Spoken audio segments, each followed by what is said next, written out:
In today's video, I am going to teach you how to link Instagram on Squarespace. Start by logging into your Squarespace account and opening the settings for your website. This is where Squarespace lets you manage important site-wide options, including your social media connections.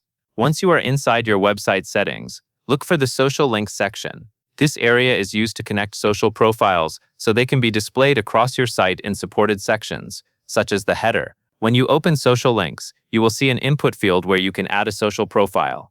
Paste your full Instagram profile URL into that field. Make sure you use the complete link to your Instagram profile so Squarespace can recognize it correctly.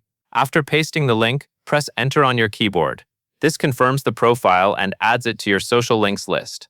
Then click Save to make sure that change is stored. At this point, your Instagram link has been added to Squarespace, but you may also want it to appear in your site header so visitors can easily find it. To do that, go back to your page and click Edit. This opens the page editor and gives you access to layout controls for visible site elements. Next, move your cursor over the top navigation area. When the editing options appear, click Edit Site Header. Inside the header settings, choose Add Elements. You will see a list of items that can be displayed in the header. Find Social Links and switch that option on.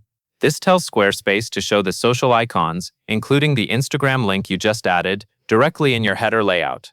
After turning on Social Links, take a moment to confirm that the header looks the way you want. This is a good time to make sure the icon appears in the correct area and fits cleanly with the rest of your navigation. Once everything looks good, click Save in the top left corner of the main workspace. That will apply the header change and make your Instagram link visible on your site. If you ever need to update the Instagram profile later, you can return to the same Social Links section in your website settings and replace the link there. That covers everything you need to know.